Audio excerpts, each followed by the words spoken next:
Tuhan itu lebih besar, dia berkuasa, dia jauh lebih tinggi dan luar biasa, melampaui segala yang dapat kita pikirkan. Bahkan ketika kita tidak tahu lagi bagaimana cara Tuhan bekerja, dia sanggup memberi bagi kita mujizat. Dia cuma mau kita melangkah masuk dengan iman, percaya saja. Kita mungkin belum melihat jawaban doa, kita mungkin pikul beban yang berat, tapi Tuhan mau kita melangkah dengan iman. Kita berjalan dengan Tuhan.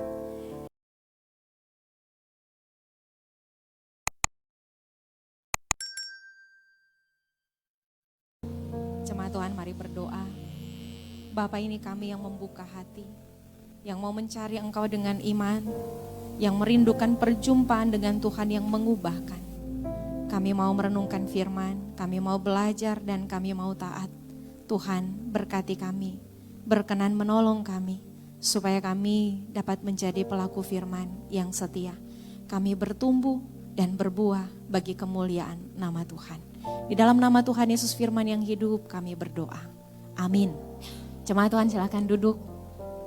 Mari bersama-sama kita membuka Injil Yohanes pasal 20. Kita membacanya pada ayat yang ke-28 dan ayatnya yang ke-29.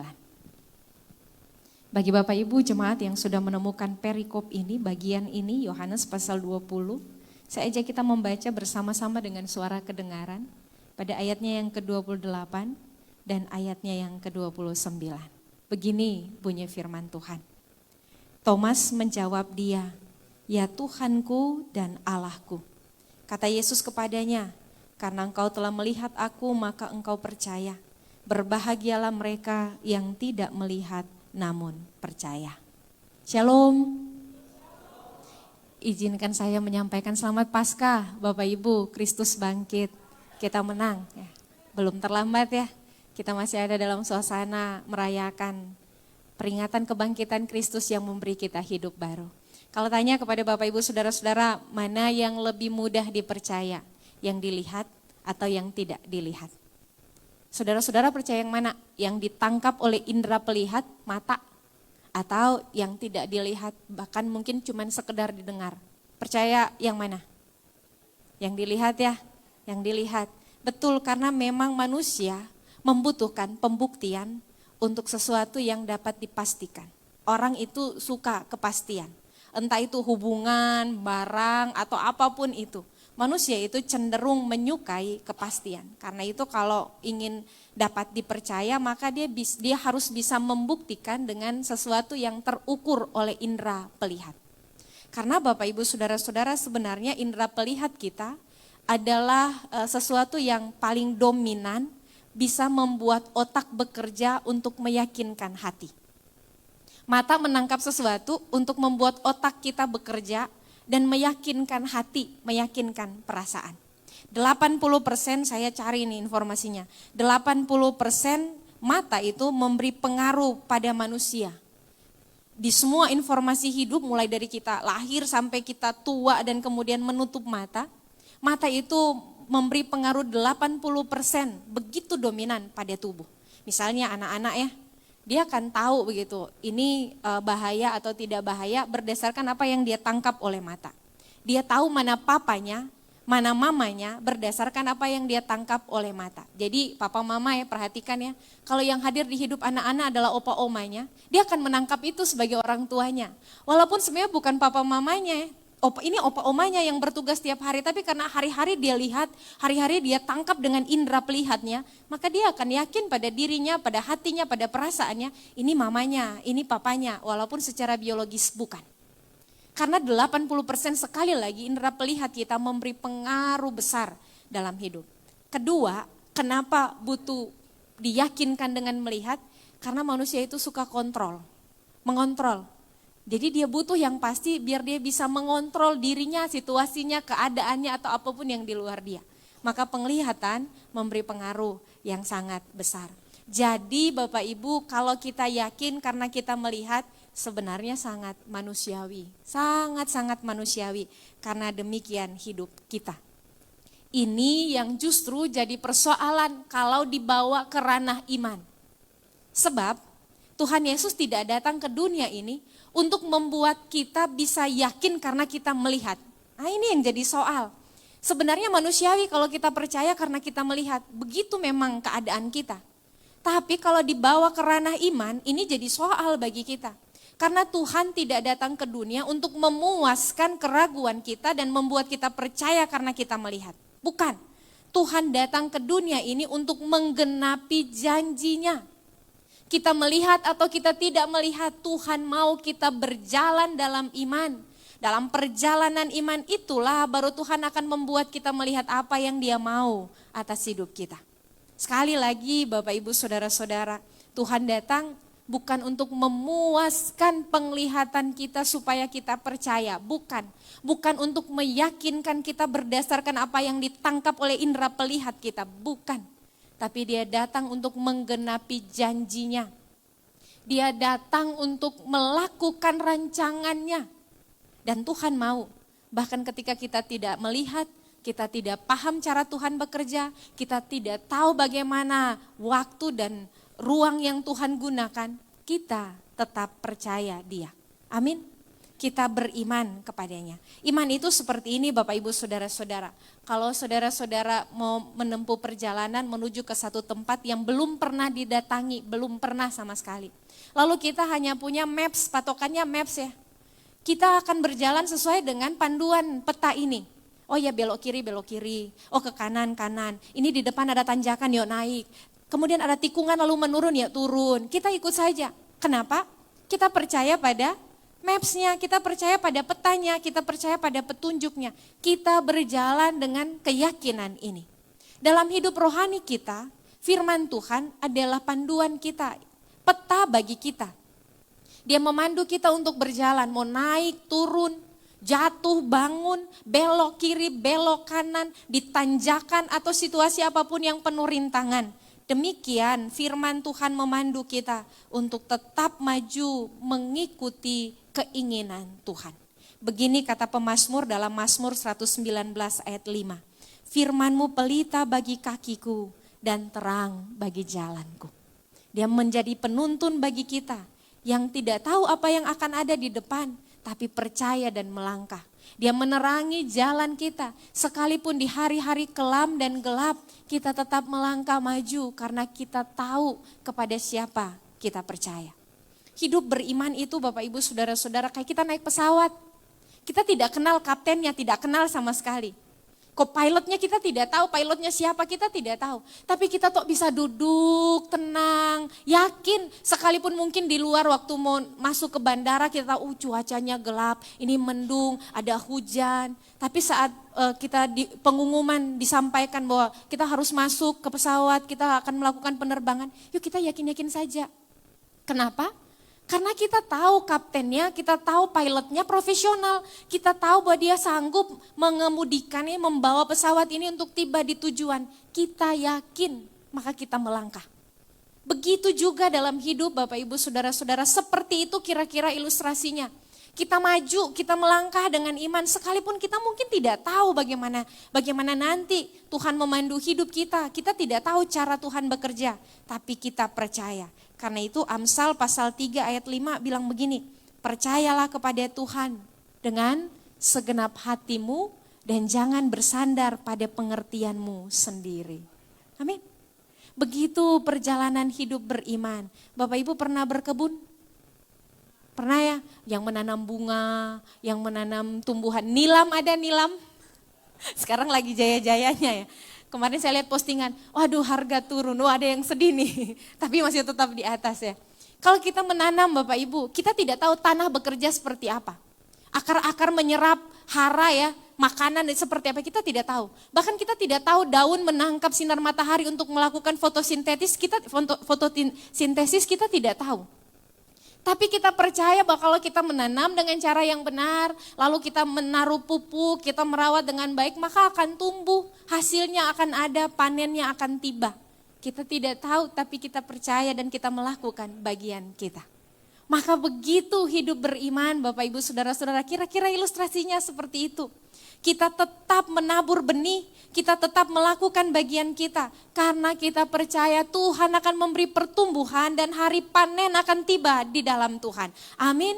Karena itu di 2 Korintus pasal 5 ayat 7 begini kata Paulus, karena kami hidup bukan karena melihat, tapi karena percaya. Amin. Hidup beriman kita seperti itu saudara-saudara.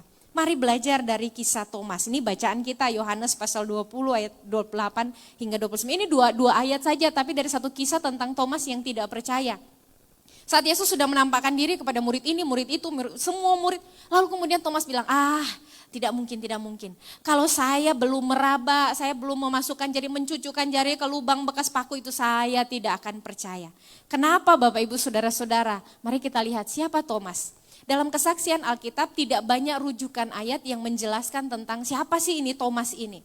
Tapi kira-kira seperti ini, dia Thomas yang juga disebut Didimus. Kata Thomas sebenarnya dari bahasa Aram artinya kembar. Didimus juga dari bahasa Yunani artinya kembar. Alkitab tidak menjelaskan siapa kembarannya. Tapi Thomas digambarkan sebagai seorang yang sebenarnya jujur. Bahkan ketika dia jujur pada keraguannya. Dia ragu nih, tapi kalau saya belum raba, saya belum cucu, saya tidak akan percaya. Dia jujur pada keraguannya. Meski begitu, Thomas juga seorang yang kritis, Bapak Ibu, kritis. Dia pernah mengikuti Yesus ketika Yesus menyembuhkan orang sakit, membangkitkan orang mati, membuat berjalan orang lumpuh, membuat melihat orang buta, memberi makan 5.000 orang. Thomas menyaksikan begitu banyak keajaiban. Lalu ketika Tuhan Yesus bilang, aku akan pergi ke rumah Bapa, di rumah Bapakku ada banyak tempatnya, kamu juga akan datang ke situ. Kata Thomas seperti ini kepada Tuhan, bagaimana kami bisa ke situ, kami tidak tahu jalannya. Dia sudah melihat Yesus melakukan mujizat, dia melihat begitu banyak keajaiban. Tapi dia berpikir secara manusia, bagaimana jalannya? Kami tidak tahu, kami belum pernah ke situ. Lalu bagaimana caranya? Dia memikirkan dan menyampaikan pikirannya. Begitu adanya Thomas. Tapi juga tradisi gereja menyebut Thomas seorang yang pemberani. Karena setelah peristiwa kebangkitan dia yakin pada Yesus yang hidup itu. Dia berani memberitakan Injil. Di tradisi gereja disebutkan Thomas ini mati martir ditombak. Karena kesaksian imannya. Dia tidak pernah mundur, dia percaya pada Tuhannya.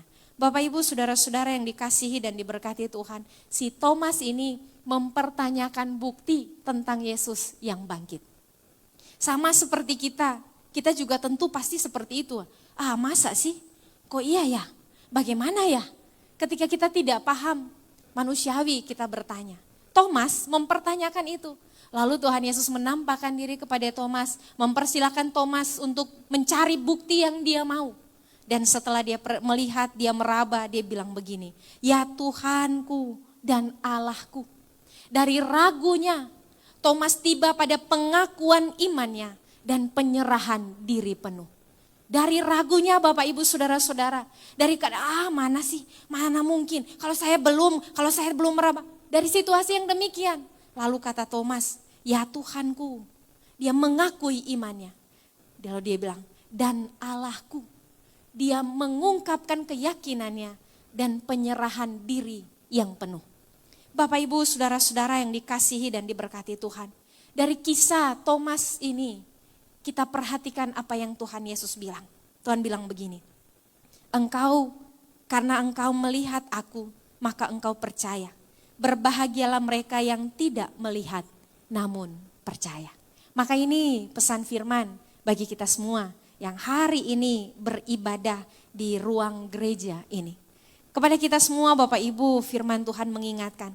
Di zaman ini, di zaman yang menuntut bukti, ketika banyak orang lebih suka melihat Google daripada Injil ya.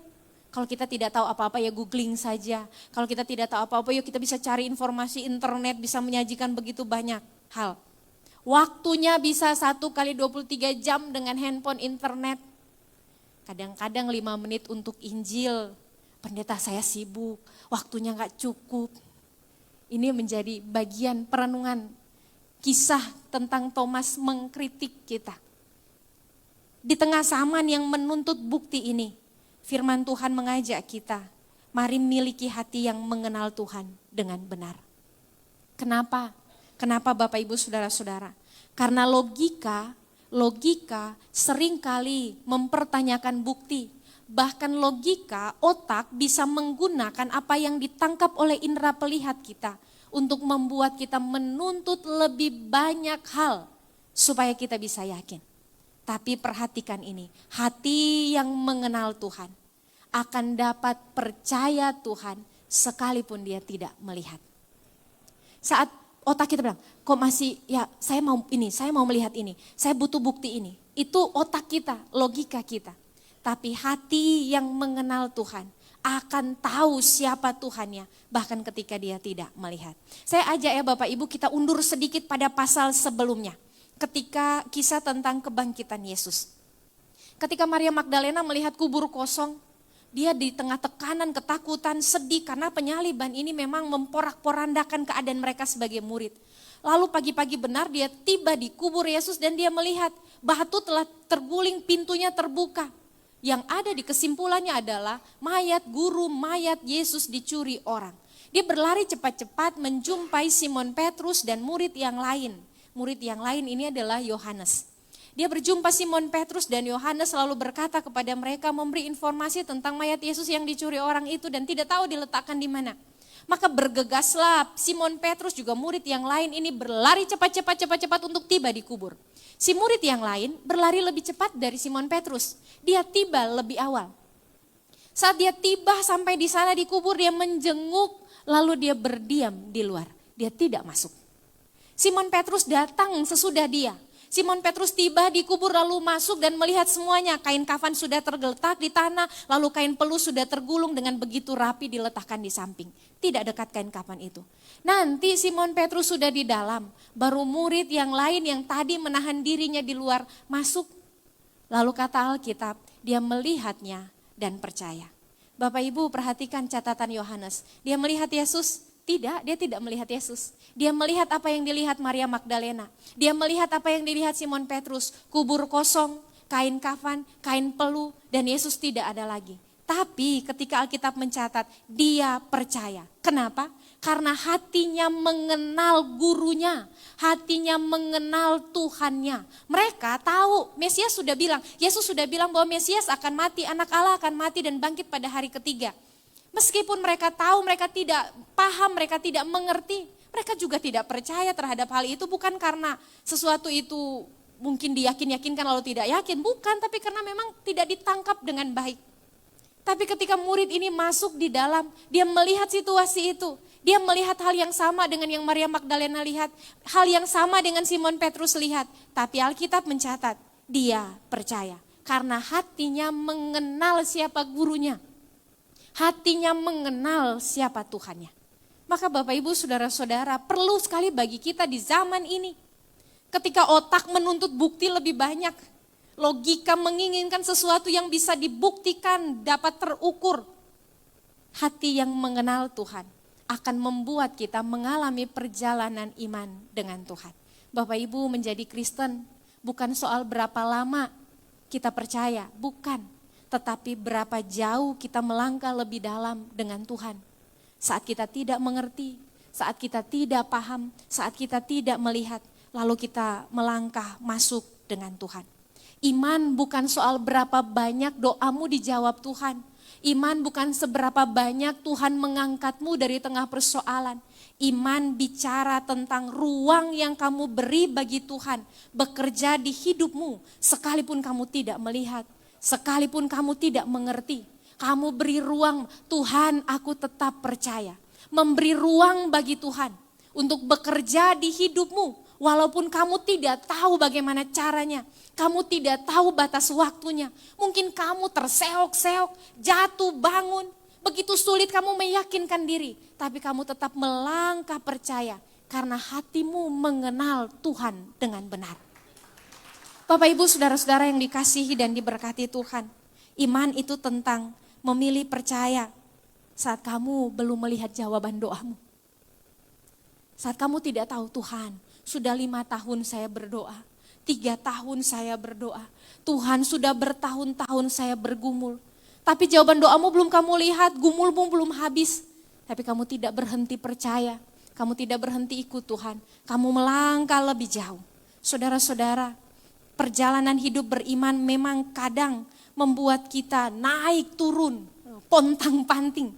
Betapa kita menyaksikan Kadang Tuhan justru membuat kita ada di tengah gelombang dan badai besar. Lalu kita bertanya-tanya, Tuhan, masihkah Engkau berkuasa? Masihkah Engkau mau menolong saya? Tuhan, bagaimana nanti saya ke depan? Tahu tidak Bapak Ibu Saudara-saudara, kalau kita membiarkan pertimbangan logika membawa kita mengukur kemampuan Tuhan, kita akan salah mengenali Tuhan. Sekali lagi, kalau kita membiarkan pertimbangan logika kita mengukur kemampuan Tuhan, kita akan salah mengenali Tuhan. Saya ajak kita mundur lagi ya di kisah kebangkitan Yesus. Waktu Maria Magdalena tiba di sana Bapak Ibu, Maria Magdalena melihat kubur kosong. Karena indera pelihatnya menangkap kubur kosong. Pikirannya di tengah tekanan, kesakitan dan penderitaan karena penyaliban membuat dia melihat kekalahan. Padahal di tengah situasi itu Tuhan tidak sedang menunjukkan kubur kosong pada Maria Magdalena. Tidak, Tuhan sedang menunjukkan dia bangkit dan berkuasa. Tuhan tidak sedang menunjukkan Maria ini kekalahan, saya mati, tidak. Tuhan sedang menunjukkan Maria, saya mengasihi engkau dan seisi dunia ini. Saya menanggung semuanya supaya kamu dan semua yang percaya diselamatkan. Kalau kita mengukur Tuhan dengan pikiran manusia kita yang terbatas, logika manusia kita yang sangat terbatas, maka kita akan salah mengenali Tuhan. Maka Bapak Ibu Saudara-saudara yang dikasihi dan diberkati Tuhan, mari belajar untuk melangkah hidup beriman. Saat kita tidak percaya, saat kita tidak melihat, saat kita ada di tengah situasi yang bimbang dan ragu, saat kita mencari-cari bukti karena demikian keinginan hati, tutup matamu, pejamkan matamu. Fokuskan pikiranmu pada Tuhan, arahkan hatimu padanya dan perkatakan imanmu. Perkatakan imanmu. Waktu Daud mengalami masa yang begitu sulit, dia dikejar-kejar oleh Saul, dia ada di situasi yang tertekan, ini rasanya hampir mati. Bapak Ibu coba bayangkan kita seorang diri, lalu dicari oleh presiden dan kekuatan militernya untuk dibunuh. Coba kita bisa bayangkan, di mana kira-kira di bangsa ini kita bisa sembunyi? Jangankan dicari presiden, dicari gubernur aja kita pasti ketemu, dicari lurah saja kita pasti ketemu. Bayangkan ini yang cari raja, mengerahkan kekuatan militernya untuk mencari di mana Daud. Karena Raja Saul ingin membunuhnya. Daud begitu sulit situasinya. Bapak Ibu tapi kata dia seperti ini. Waktu aku takut, aku ini percaya kepadamu. Kepada Allah yang firman-Nya kupuji. Di tengah situasi yang sesak itu, dia memperkatakan imannya. Maka marilah kita juga demikian. Memberi ruang bagi Tuhan untuk bekerja di hidup kita. Saat kita ragu, ya betul manusiawi. Saat kita bimbang, kita takut, kita cemas, logika kita butuh bukti lebih. Pejamkan matamu saudara-saudara. Pandang Tuhan, arahkan hatimu tertuju pada Tuhan. Dan perkatakan imanmu. Perkatakan imanmu, yakinkan dirimu bahwa engkau tidak sendirian. Tuhan ada menyertai. Tuhan ada di kananku, begitu kata Daud. Aku tidak akan goyah. Karena demikian dia memilih memandang Tuhan daripada memandang masalahnya, memandang militer yang sedang mengejarnya, memandang raja yang membencinya. Dia memilih memandang Tuhan. Lalu kata Daud, Tuhan ada di kananku, aku tidak akan goyah. Perjalanan hidup berimannya membuat dia tiba di singgasana raja. Tidak hanya sampai di situ, membuat dia menyaksikan penyertaan Tuhan sampai akhir hayat. Bahkan ketika dia jatuh dalam dosa, Daud jatuh loh Bapak Ibu. Ketika dia jatuh dalam dosa persinahan, Tuhan yang dia kasihi, tempat dia berpaut, tidak meninggalkan dia. Tuhan memberi ruang bagi Daud untuk kembali dalam pertobatan. Supaya Daud bangkit dan hidup lagi dengan Tuhan. Karena itu perkatakan iman kita. Saat kita merasa lemah, tidak berdaya, butuh bukti lebih, katakan iman kita dengan yakin, dengan kuat. Ulang-ulang sampai segala ketakutan, kekhawatiran itu sirna. Sebab kenapa Bapak Ibu? Sebab iblis itu tahu kelemahan kita. Dia tahu. Dia bisa memanfaatkan kelemahan kita dengan begitu baik, memainkan segala kebohongan, dan lalu kita akan yakin saat kita memperhatikan perkataannya dengan seksama. Hawa, waktu Tuhan bilang begini kepada Adam dan Hawa, semua pohon di taman ini bisa kamu makan, bisa. Tapi satu yang di tengah ini jangan, nanti kamu mati. Begitu kata Tuhan. Lalu Hawa memandang buah itu dan ular datang, iblis itu datang. Lalu berkata kepada Hawa, bukankah Tuhan bilang jangan kamu makan? Karena ular tahu, dia tahu apa yang ada di hati Hawa. Hawa sedang memandangi itu, dia tahu. Lalu Hawa bilang, iya nanti kami mati. Tapi ular masuk dengan lembut berbisik, tidak, kamu sekali-kali tidak akan mati. Tapi kamu, Tuhan tahu, matamu akan terbuka, lalu kamu akan menjadi seperti Allah. Maka Hawa berpikir, betul. Dia mengambil buah itu, makan. Bukannya jadi seperti Tuhan, malah terputus dari kasih karunia Tuhan. Hawa memberikan buah itu kepada Adam dan kemudian berakhir dengan Adam dan Hawa terusir dari Taman Eden. Sampai pada kita mewarisi dosa turunan. Karena itu ada natur dosa dalam diri yang mudah sekali tergoda. Bapak Ibu, iblis tahu keinginan kita. Dia bisa berbisik lembut dan meyakinkan kita, lalu kita pikir, iya benar ya, betul ini ya. Lalu kemudian kita melangkah karena kita pikir-pikir betul ini. Kita ikut, kita tidak tahu bahwa iblis sedang membohongi kita. Maka Bapak Ibu jemaat Tuhan, kalau kita ada di persimpangan jalan hidup kita, dan kita membutuhkan sesuatu untuk meyakinkan kita supaya kita memilih jalan yang benar. Jangan bertanya-tanya, ini betul atau tidak, ini betul atau tidak, untuk mengukur pertimbangan logika kita. Karena iblis bisa mengarahkan pikiran kita pada keinginan hati kita. Lalu apa yang harus kita lakukan? Mari pertanyakan tentang kebenarannya Tuhan. Kalau kita ada di persimpangan, jangan ukur logika kita, ini betul atau tidak, bukan. Tapi seperti ini, kalau kita ada di persimpangan, pertanyakan pada diri kita, mana yang Tuhan mau? Apa yang Tuhan katakan? Apa yang Tuhan kehendaki? Lakukan itu. Maka iblis tidak bisa menipu kita. Dia tidak bisa menggunakan keinginan hati kita untuk menjerat. Firman Tuhan bilang begini, karena tiap-tiap pencobaan datang dari keinginan kita. Keinginan yang dimanfaatkan oleh iblis. Tapi kalau kita, apa yang Tuhan mau ya? Kita cari kebenaran Tuhan, pertanyakan tentang kehendak Tuhan. Tuhan mau saya lakukan apa? Lalu kita turuti. Maka kita bisa mematikan keinginan daging untuk tetap berjalan dalam iman, mengikut Tuhan. Sekalipun sekali lagi, kita tidak melihat jawaban, kita tidak mengerti, kita tidak paham cara Tuhan bekerja, kita akan bisa melangkah dengan iman. Sampai kapan? Nah, ini jadi soal. Banyak kali orang Kristen menggebu-gebu di awal, bersemangat sekali di awal. Tapi ketika perjalanan itu begitu lama, lalu kita mulai, Tuhan sampai kapan? Tuhan ini sudah lama, Tuhan saya terlalu lelah. Bapak Ibu saudara-saudara, ada seorang ibu yang datang kepada saya. Malam-malam dia datang untuk berbagi. Dalam pandangan saya secara pribadi, kedatangannya bukan sekedar untuk mencurahkan isi hatinya, tidak. Apa yang dia curahkan kepada saya, bagi saya secara pribadi, menjadi cara Tuhan untuk mendidik saya, mengingatkan saya, dan mengajari saya. Dia datang kepada saya untuk berbagi tentang kisah hidupnya, yang memang kalau secara ukuran manusia Bapak Ibu, begitu berat yang dia pikul.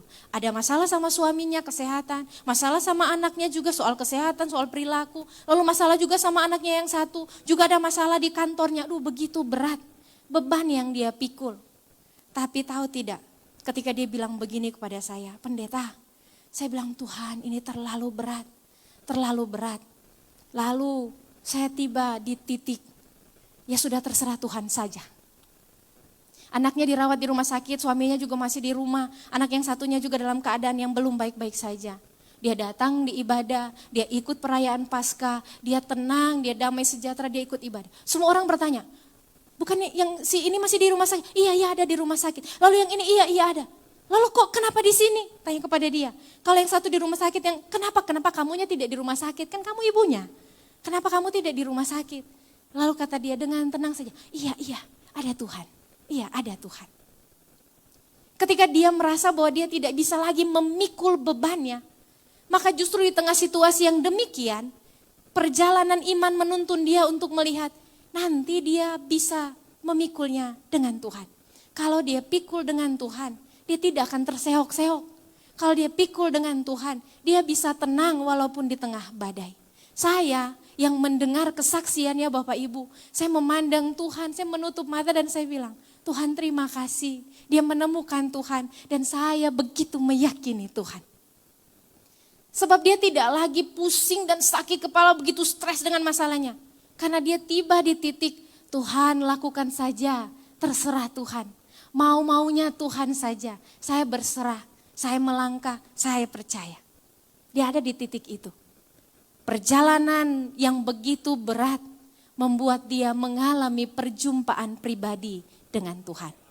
Jadi Bapak Ibu, kalau kau bertanya, pendeta sampai kapan? Sampai kau bertemu Tuhan secara pribadi. Sampai kau kenal Tuhan dalam hidupmu. Sampai kau paham kenapa Tuhan bawa kamu ada di situasi itu. Sampai kamu berdiri dan bersaksi tentang hebatnya Tuhan dalam hidupmu.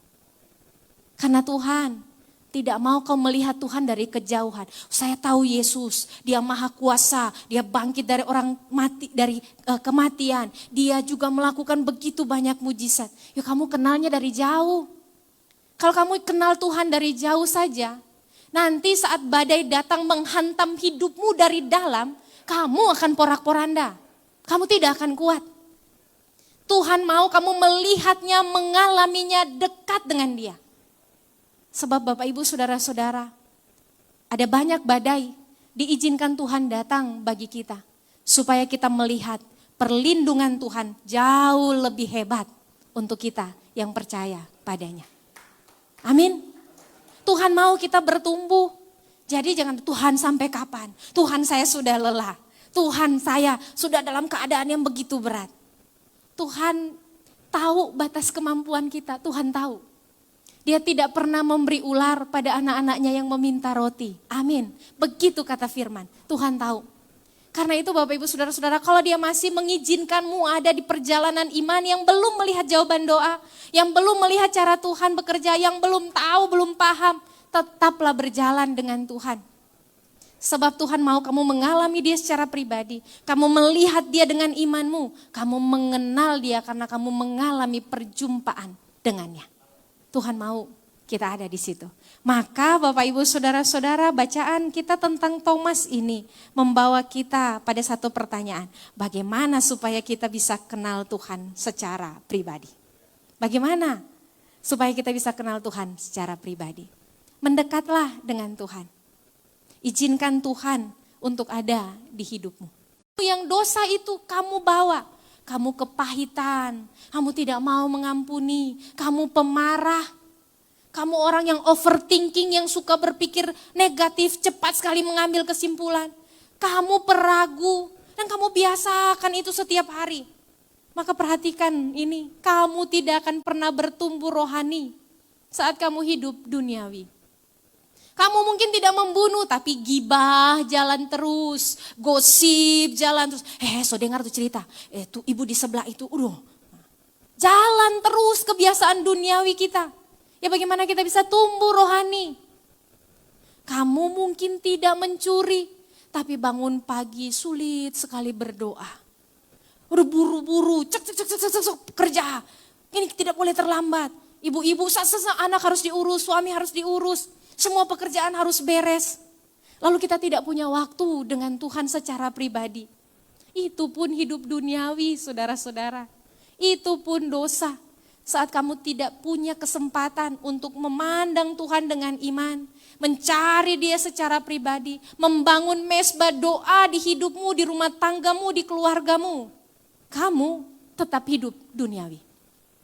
Kamu tidak akan pernah mengalami pertumbuhan rohani. Saat praktek hidup duniawi, itu terjadi setiap hari di hidupmu. Jadi Bapak Ibu Saudara-saudara yang dikasihi dan diberkati Tuhan. Supaya kita bisa mengenal Tuhan, izinkan roh Tuhan, minta Tuhan memberikan rohnya. Masuk di hidup kita, bekerja di hati kita, di diri kita. Untuk membawa kita kenal Tuhan secara pribadi. Lalu matikan yang duniawi dalam diri kita. Matikan itu. Matikan itu Bapak Ibu Saudara-saudara artinya bikin sampai memang tidak berkutik, tidak bergerak, tidak punya nyawa, tidak bisa apa-apa. Itu arti kata matikan. Yang namanya mati ya, tidak punya kemampuan, tidak bisa bangkit lagi. Matikan. Matikan semua yang duniawi itu. Kadang keinginan menjerat kita begitu kuat. Niatnya sudah mau mati, saya tidak mau mabuk-mabuk lagi. Tapi ketika masalah begitu banyak, pikiran begitu ruwet, aduh saya butuh minuman. Biar tenang. Iblis bilang, minumlah sedikit tidak apa-apa supaya pikiranmu tenang. Supaya kamu bisa melupakan masalahmu. Toh kamu akan tidur saja, tidak merontak, tidak melakukan yang jahat. Lalu kamu, minum. Masalah datang, minum. Lalu kamu jadi pemabuk lagi. Kamu tidak akan pernah bertumbuh rohani saat tetap hidup duniawi. Sudah berusaha mati-matian, saya mau kerja jujur, saya mau kerja tulus, saya mau hidup benar di hadapan Tuhan. Tapi karena tuntutan hidup banyak, biaya sekolah anak, biaya kesehatan, ini sakit, aduh ini ada kebutuhan, harga-harga pakan naik, semua naik. Tuhan, dari mana saya mau dapat lagi? Tiba-tiba iklan muncul, ting, pinjaman online. Lalu kita pikir, Tuhan, inikah jalan keluar dari Tuhan? Ini Tuhan tahu yang saya butuhkan. Lalu ting, judi online iklannya muncul. Mungkin ini maksud Tuhan, saya coba. Bapak Ibu, kadang satu kali pasang kena. Lalu logika kita, itu kan betul ini jalan dari Tuhan. 2 kali tidak kena. 3 kali tidak kena, coba lagi, lalu kita ketagihan, mengejar kena yang pertama. Iblis menjerat kita untuk jatuh lebih dalam. Kamu tidak akan pernah bertumbuh rohani saat hidup duniawi. Maka sekali lagi jemaat Tuhan, matikan yang duniawi di hidupmu, matikan. Dan biarkan Roh bekerja untuk membawa kamu bertumbuh. Bapak Ibu tahu bertumbuh? Bertumbuh itu tidak ada dalam keadaan yang kayak tumbuhan ya Bapak Ibu, di atas meja, di ruang tamu, lalu dihias dengan cantik, itu mah bunga plastik, tidak akan mengalami pertumbuhan. Ibarat pohon kita bertumbuh, kita mengalami yang namanya panas, hujan, angin kencang, sepoi-sepoi, kita mengalami begitu berbagai macam cuaca sampai yang ekstrim.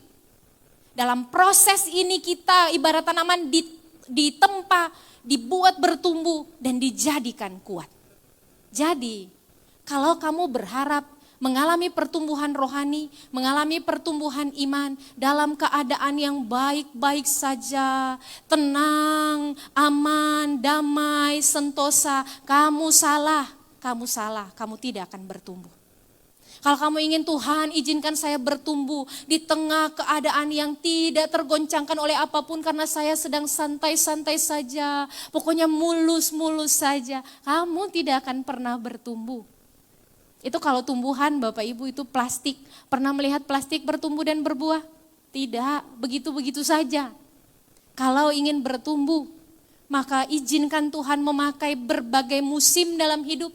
Semua cuaca di hidupmu, semua situasi di sekitarmu, izinkan Tuhan memakainya untuk membawa kita mengalami pertumbuhan rohani, perjumpaan iman yang membuat kita berbuah bagi Kristus. Amin.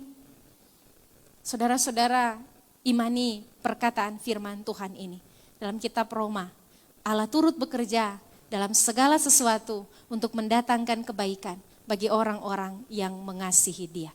Jadi kalau ini sedang musim panas di hidupmu, katakan pada Tuhan, Tuhan pakailah musim panas ini untuk mendatangkan kebaikan di hidupku, biar kulihat berkat-Mu, biar kulihat kehadiran-Mu. Kalau ini sedang musim banjir di hidupmu, katakan pada Tuhan, Tuhan bekerjalah di tengah banjir ini.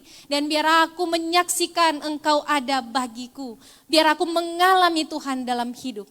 Apapun musim di hidupmu, mari minta Tuhan bekerja untuk memakai segala sesuatu supaya kamu bertumbuh mengasihi Tuhan dan menjadi orang-orang yang menyaksikan kasih-Nya kekal atas kita. Bapak Ibu saudara-saudara, terakhir mari perhatikan. Ada orang yang dipilih Tuhan, dibawa Tuhan dalam perjalanan hidup beriman, tapi gagal. Saya ingin kita melihat Yudas. Yudas dipilih Tuhan loh. Seperti Tuhan memilih Simon Petrus, Andreas, Yakobus, Yohanes, demikian Tuhan memilih Yudas. Tapi kenapa Yudas gagal? Sebab ketika Tuhan memilih Yudas, Yudas memilih membuka hatinya untuk si jahat. Allah memilih Yudas, tapi Yudas tidak memilih Allah. Allah memberi kesempatan pada Yudas, Tuhan memberi kesempatan pada Yudas, tapi Yudas tidak menggunakan kesempatan itu untuk hidup dengan Tuhan. Bapak Ibu mungkin bilang, kalau tidak Yudas kita tidak selamat. Kata siapa? Rancangan penyelamatan itu dikerjakan Allah sejak awal telah disampaikan. Waktu Yudas mau mengkhianati Tuhan, sebenarnya yang berkhianat bukan cuma Yudas, dua, Yudas Petrus. Yudas menjual, Petrus menyangkal. Tapi perhatikan ini, Tuhan memperingatkan Petrus, hari ini sebelum ayam berkokok engkau telah 3 kali menyangkal aku. Maka ketika itu terjadi, Petrus teringat pada Tuhan, hatinya begitu sedih, dia sadar, dia memandang Tuhan dan dia menyesal, dia bertobat, dia kembali pada Tuhan. Jemaat mungkin pikir, Tuhan gak kasih ingat Yudas. Kata siapa? Bapak Ibu bisa baca catatan Injil Yohanes. Malam sebelum kejadian penyaliban itu, Yesus membasuh semua kaki murid. Semua dibasuhnya. Lalu kata Tuhan, kamu semua telah bersih tapi tidak semuanya. Sesudah itu dia berkata seperti ini, seorang di antara kamu akan menyerahkan aku. Dia mengambil roti, mencelupkannya dan memberikannya kepada Yudas. Tuhan memberi peringatan kepada Yudas. Tapi Yudas tidak kembali pada Tuhan. Dia mengambil roti itu, kerasukan dan pergi meninggalkan para murid. Maka ketika dia telah menjual dengan 30 keping perak dan dia menyaksikan Yesus tidak melawan, Yesus dijatuhi hukuman mati, dia menyesal. Tapi apa yang dia lakukan? Dia kembali kepada imam-imam kepala, dia mengembalikan 30 keping perak itu dan kemudian karena dia tidak didengar, penyesalan itu membuat dia berujung dengan bunuh diri. Dia menyesali kesalahannya, tapi dia tidak memandang Tuhan yang mengasihi dan memberi dia kesempatan. Maka ini bagian perenungan kita. Di bagian akhir ini, ada begitu banyak kita yang Tuhan beri ruang untuk mengalami perjalanan iman dengan Tuhan. Hati-hati. Jangan sampai kita gagal berjalan bersama Tuhan. Tuhan memilih kita, jangan sampai kita tidak memilih Tuhan. Sebab Bapak Ibu perhatikan, ada banyak orang yang justru tidak menyembah Tuhan saat dia sedang memimpin penyembahan. Ada banyak orang yang tidak melayani Tuhan saat dia sedang sibuk-sibuknya di ruang pelayanan. Ada banyak orang yang tidak mengimani Tuhan bahkan ketika dia sedang sibuk menyampaikan doanya. Ada banyak. Kenapa?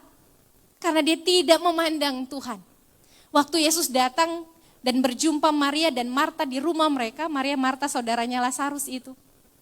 Marta, senang sekali Tuhan Yesus datang. Marta kemudian pergi dan mulai sibuk menyiapkan segala sesuatunya. Maria duduk di kaki Tuhan. Lalu setelah karena Marta begitu pusing mengurus semuanya, kata Marta kepada Tuhan, Guru, Tuhan, tolong bilang kepada saudaraku supaya dia juga membantu aku.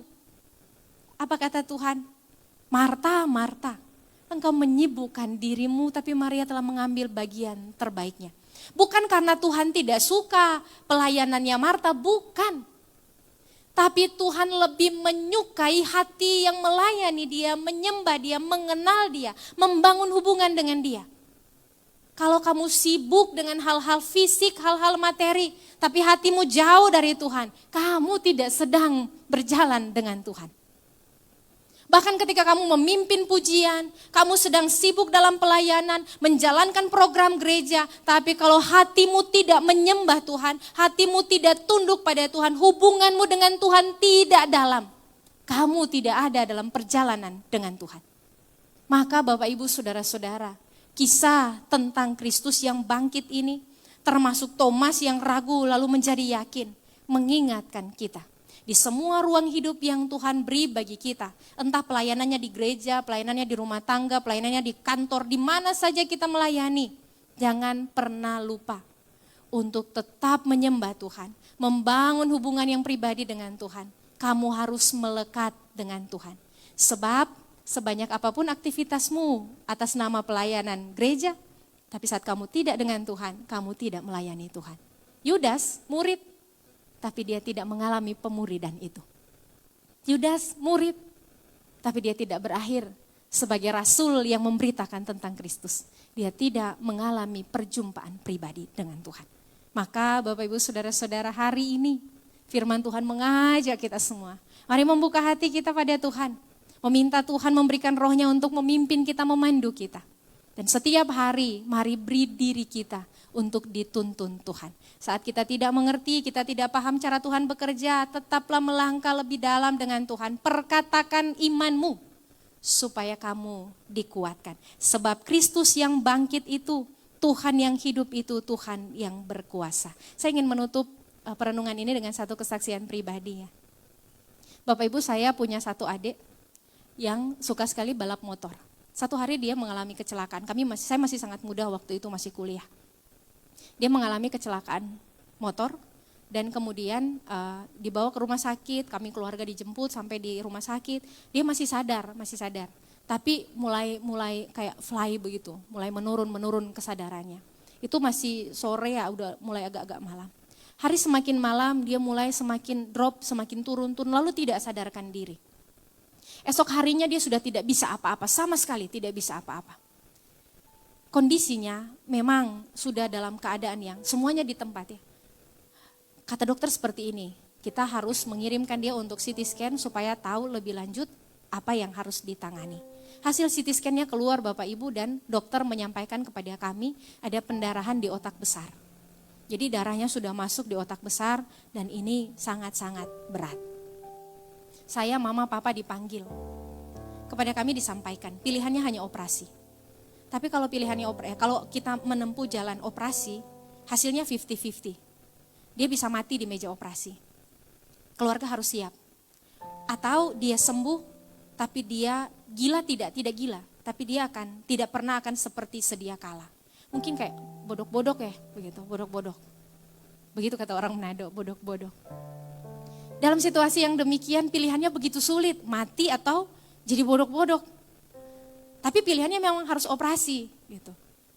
Kata mama, kalau tidak mau operasi dokter bilang, boleh Bu, kalau ibu tidak mau operasi, ibu bisa bawa dia pulang ke rumah, ibu rawat sendiri. Tapi dia akan menurun setiap hari, menurun dan mati.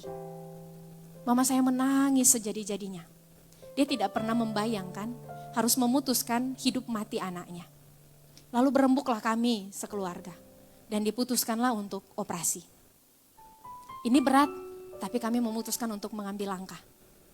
Bapak Ibu, sebelum waktu mulai adik saya di rumah sakit, mama saya selalu berdoa di samping tempat tidurnya. Di bed rumah sakit itu, di samping tempat tidurnya, mama saya selalu berdoa di situ.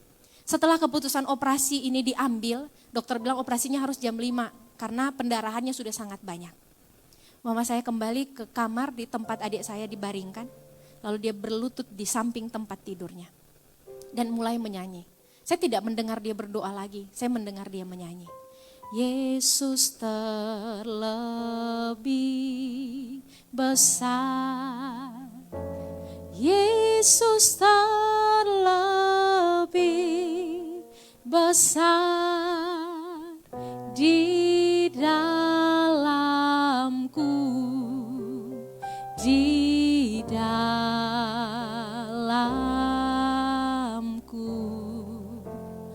Yesus terlebih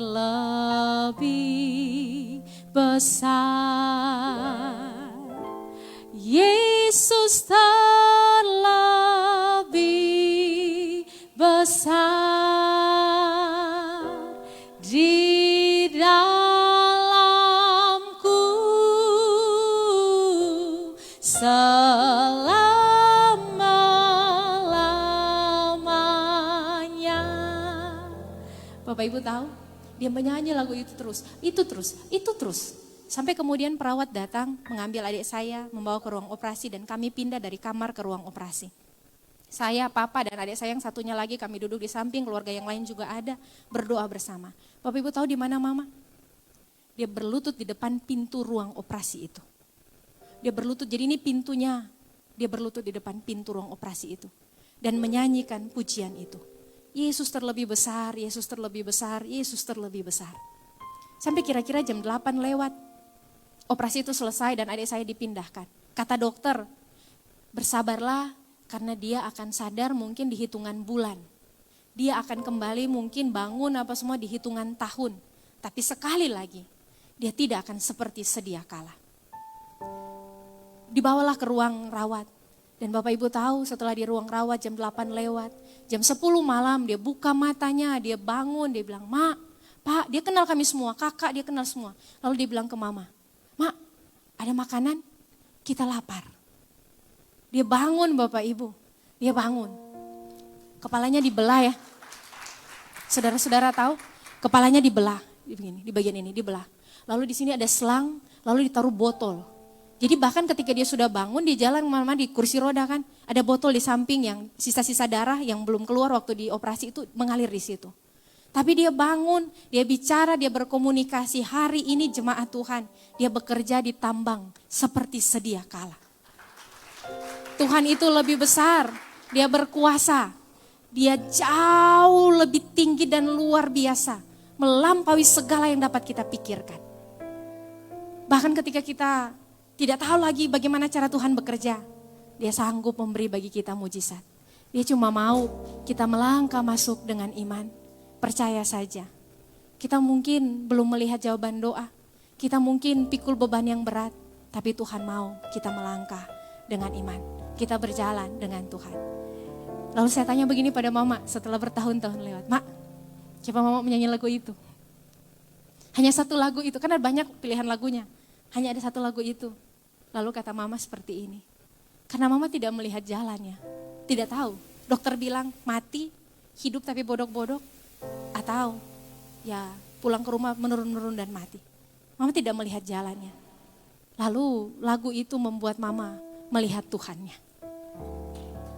Cuma Tuhan jalan keluarnya, cuma Tuhan jalan keluarnya, satu-satunya yang bisa. Hari ini saya berdiri sebagai pendeta Bapak Ibu, dengan perjalanan iman yang sungguh manis bersama Tuhan. Keadaan-keadaan hidup termasuk kisah tadi yang saya ceritakan, membuat saya sering berkata seperti ini pada Tuhan. Tuhan, hanya Engkau jalannya. Kalau Tuhan tidak menolong saya, tidak ada lagi yang bisa. Tidak ada. Cuma Tuhan jalannya. Cuma Tuhan kekuatan saya. Cuma Tuhan. Tapi beruntungnya kita. Tuhan kita hebat dan besar. Dan Dia mengasihi kita lebih dari apapun. Kita punya Tuhan, kita punya segalanya. Maka mari melangkah dengan iman. Jangan tunggu melihat. Sekalipun kita tidak melihat, biarlah setiap kita mari berkata, "Ya Tuhanku dan Allahku, aku percaya." Tuhan memberkati kita semua dengan firman-Nya, menolong kita untuk menjadi pelaku firman yang setia. Amin.